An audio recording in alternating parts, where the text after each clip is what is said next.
SCO summit में पाकिस्तान की बेइज्जती, पीएम मोदी का पाकिस्तान को कड़ा संदेश। डिनर हॉल में शहबाज शरीफ को किया इग्नोर, शहबाज देखते रहे, मोदी पुतिन हाथ मिलाकर आगे बढ़ते रहे। शहबाज शरीफ देखिए वहां किस तरीके से खड़े हुए हैं, इग्नोर्ड, ऐसा जैसे ये दोनों ही बड़े नेता उनको सी थ्रू कर रहे हो, ऐसे जैसे कोई हवा हो। उन्होंने उनकी प्रेजेंस को ना तो नोटिस किया ना एक्नॉलेज किया। शहबाज शरीफ हाथ बांधे खड़े हुए हैं, और जब आप की दाढ़ी में इतने सारे तिनके होते हैं तो फिर उसके बाद आपके हाथ यूं ही बंधे होते हैं। चोरों वाली शारीरिक भाषा होती है, भिखारियों वाले अंदाज होते हैं, और वहां यूं शान से गुजर जाते हैं उस मुल्क के लीडर्स जिन्होंने अपनी जिंदगी को ज्यादातर सच्चाई और दूसरों के लिए उपकार के संदर्भ में सौंप रखा है। यहां देखिए, और यहां पर जिस तरीके से पुतिन उनके साथ जा रहे हैं, पुतिन की उसके बाद जो तस्वीरें आई कि दोनों 45 मिनट तक एक गाड़ी में साथ अंदर बैठे थे और पूरी दुनिया से एक तरीके से अलग भारत की और रूस की बातचीत हुई है। ये तमाम बातें क्या क्या रही हैं और आने वाले दिनों के लिए क्या इशारे इसमें छिपे हुए हैं। जनरल सिन्हा मेरे साथ जुड़ रहे हैं, जनरल के सिन्हा और कैप्टन श्याम, स्वागत कीजिए दोनों का। बहुत स्वागत है सर आपका, जय हिंद। सबसे पहले तो जरा ये समझें कि वहां से पुतिन और मोदी का यूं गुजरना और वहां शहबाज शरीफ का यूं खड़े रहना, यूं ऐसे जैसे उनको किसी ने खड़ा किया हो। कि अब तो मीम्स भी बन रहे हैं जिसमें कोई जूस लेकर उनको थोड़ा सा उसमें कुछ मॉर्फिंग हो रही है और मैं I offer you juice sir, जैसा भी हो रहा है सर। ये जो था, ये शारीरिक भाषा क्योंकि रीड की जाती है इस तरह के बड़े प्लेटफॉर्म्स में, लीडर्स की बॉडी लैंग्वेज क्या कह रही है, उनके अलाइनमेंट्स क्या कह रहे हैं, यहाँ आपने क्या देखा इस तस्वीर में क्या है? देखिए, एक दरबारी होता है, एक दरबार में खड़ा है, हाथ बांधे खड़ा है, दरबान जैसा। हाँ, दरबान जैसा। हाँ। जी हजूर, हाँ। क्या आपके लिए लाऊं, हाँ। क्या करूं। हाँ। और उसके अंदर में एक बेचैनी होती है। हाँ। जब आप दरबारी बन के जाते हैं, क्योंकि आपके अंदर में इतनी ज्यादा है जो चीजें अंदर है, क्योंकि देखिए आप विश्व के पटल पे ही करते रहते हैं। एक तो हम तो कहते हैं ना, वो ना धोबी का कुत्ता, ना घर का, ना घाट वाला। आप दोनों के साथ जुड़ते हैं कि उनके अंदर में चोर है, मन में चोर जो होती है ना, कि हम चोरी कर रहे हैं, चाइना के साथ भी चोरी कर रहे हैं, अमेरिका के साथ, भारत के साथ तो करते ही रहते हैं। तो क्या हालत होगी? किसी ने तो बटलर कहा कि कहीं ऐसा तो नहीं होगा कि ट्रंप ने भेजा हो कि जाओ ठीक है वहां की खबरें बताना, लेकिन वहां कायदे में रहना, हाथ बांध के खड़े रहना, बस अपने आंख कान खोले रखना और फिर बाद में मेरे को टेलीफोन कर देना। देखिए, सावधान तो उनको पहले ही हो जाना चाहिए था। किसको? ये शहबाज शरीफ को। ये देर से सावधान हुए हैं। वो सावधान किस चीज के सावधान? सावधानों के खड़े थे ना, अभी आपने कहा। अच्छा, सावधान के। हाँ, अच्छा, मुद्रा जो है वो सावधान पहले होना चाहिए था उनको। लेट से हुए हैं, और अब हुए तो क्या हुए, पहले होना चाहिए था। अब तो टेबल पे आने के लिए भी तैयार हैं, उसकी भी बातें शायद वो कर रहे होंगे, लेकिन उनको पहले सचेत हो जाना चाहिए था। बड़े लोग जब मिलते हैं ना, तो छोटे लोग इस तरह से चुपचाप देखते रहते हैं, कहाँ शून्य में निहारते रहते हैं और देखते हैं कि हमारा भी कब मौका आएगा। वही उनको लगा, उनके सामने से गुजर गए और वो देखते रहे। शहबाज शरीफ की यहाँ शारीरिक भाषा पढ़ लीजिए, देखिए कि एक वो मुल्क जो पूरी दुनिया में गड़बड़ियों में मुब्तला रहता है, उसका जब एक तरीके से सरदार कहीं पहुंचता है तो उसकी बॉडी लैंग्वेज क्या होती है, और वहीं उस देश की बॉडी लैंग्वेज देखिए जो टर्की को भी उसकी आपदा में मदद भेज देता है, जो बांग्लादेश भी अगर मुसीबत में है तो उस पर ध्यान देता है, वो श्रीलंका के लिए भी खड़ा हो जाता है, कहीं पर जहां पर भी इंसानियत परेशान होती है वहां वो खड़ा दिखाई देता है, लेकिन अपने साथ दादागिरी बर्दाश्त नहीं करता। अगर उसको कोई टर्म्स डिक्टेट करने की कोशिश करेगा जो उसके देश के हित में नहीं है तो वो बर्दाश्त नहीं करता, स्वीकार नहीं करता। उस देश के नेताओं की भी लैंग्वेज देख लीजिए।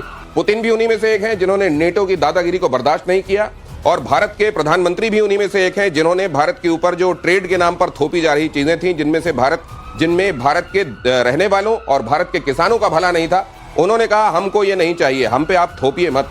और फिर अगर आप इस तरीके से अपने सैंक्शंस का और टैरिफ का डर दिखाकर हमसे चीजें करवाना चाहेंगे तब तो भूल जाइए। ये होती है रीढ़ की हड्डी, और रीढ़ की हड्डी का सीधा होना। और जब रीढ़ की हड्डी होती ही नहीं है तो आप चाइना की तरफ भी होते हैं, अमेरिका की तरफ भी होते हैं, और खड़े होते हैं यूं हाथ बांधकर। अगली खबर देखिए, चीन में एससीओ के मंच से पीएम योगी ने पाकिस्तान को खूब फटकार लगाई। सीमा पार आतंकवाद को लेकर पाकिस्तान की किरकिरी हुई। एससीओ के ज्वाइंट स्टेटमेंट में आतंकवाद की आलोचना, आतंकी और आतंक के प्रायोजकों को न्याय के कटघरे में लाया जाए। शहबाज शरीफ जब वहां खड़े हुए हैं, बैठे हुए हैं, उस समय एक तरीके से उनके मुंह पर तमाचे मारे जा रहे हैं।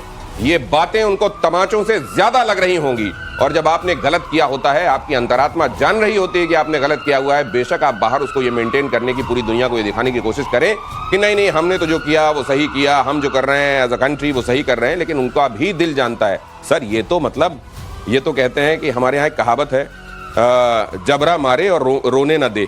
कि एक तो हाँ जबरा मारे भी और रोने भी ना दे, ये तो सामने प्रधानमंत्री मोदी बिठाकर उनके मुंह पर सुना रहे हैं उनको। देखिए, ऐसी किसी की भी अपमान, और वो विश्व के पटल, आज तक किसी ने, दुनिया ने नहीं देखी होगी। आप और वो कहते हैं हम तो आकाश से भी, हिमालय से भी ऊंचे दोस्त हैं और समुद्र की गहराई से भी ज्यादा है। इसी चाइना को तो यही कहते हैं ना।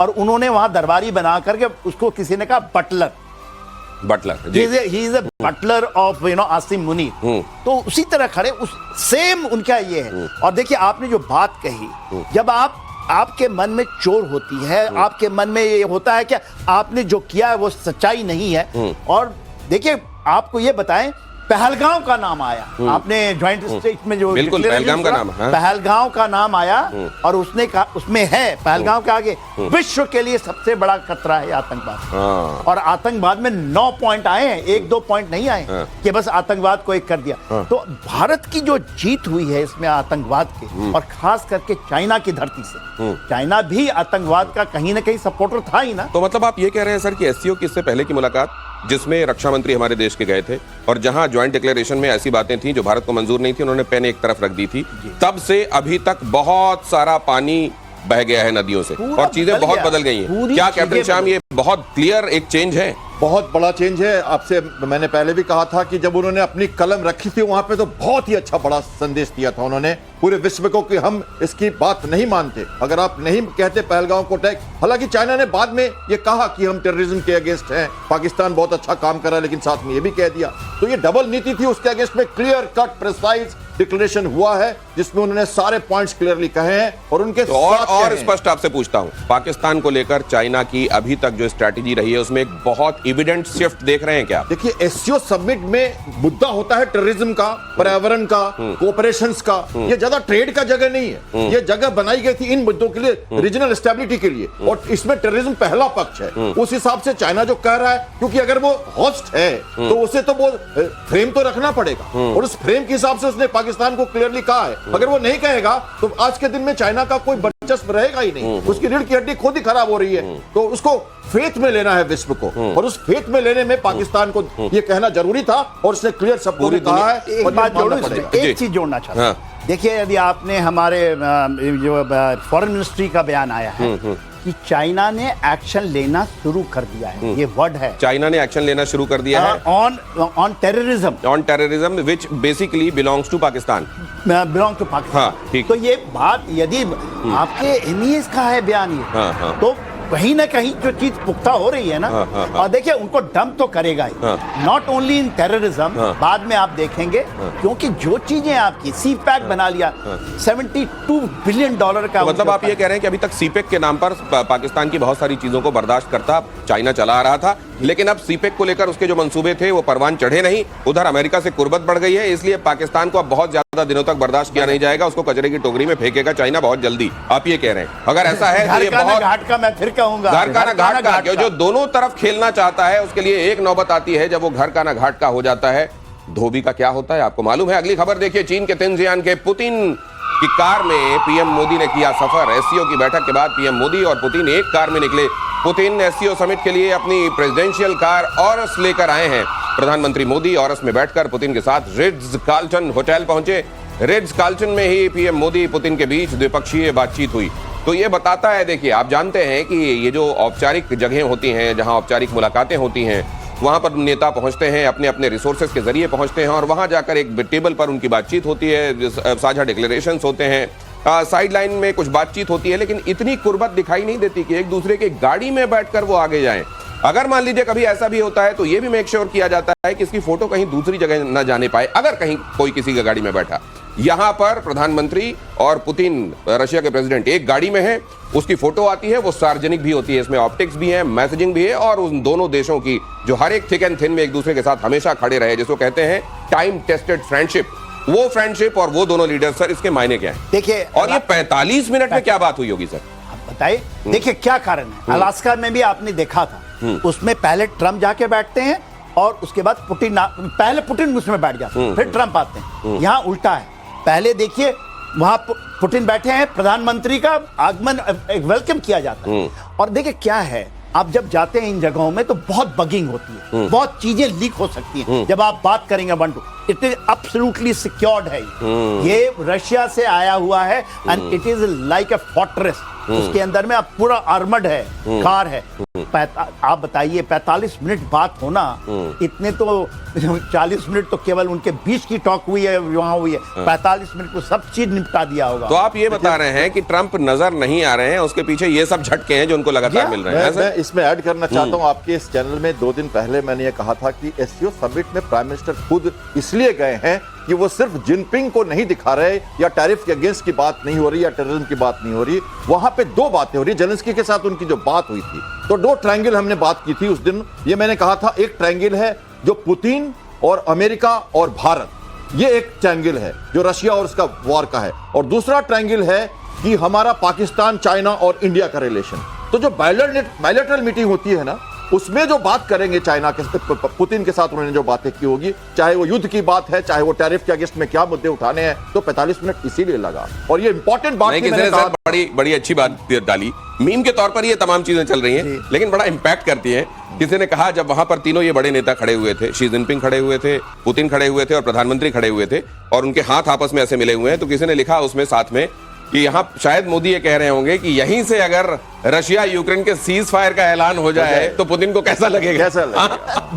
मैं तो ये कहता हूं। और सर एडिशनली खबर ये भी आ रही है कि नोबेल वाली जो कमेटी है उसमें जो 5 मेंबर्स होते हैं वो 3 खिलाफ हैं ट्रंप के। बिल्कुल 5 के खिलाफ होने चाहिए थे। 2 कौन है जो उनके साथ में माल पहुंच गया होगा उनको। माल पहुंच गया होगा। देखिए अब माल का समय, क्योंकि अब वो जो ये है नोबेल पुरस्कार कमेटी है, यदि कोई देता है उनको वोट में, क्योंकि इतना ज्यादा ओपन हो चुका है। अभी तो अमेरिका की जनता, अमेरिका के कोर्ट, अब अमेरिका के पत्रकार इतनी गालियां निकाल रहे हैं, और उसके बाद नोबेल प्राइज के 2 लोग उनके साथ है, तो कहीं ना कहीं।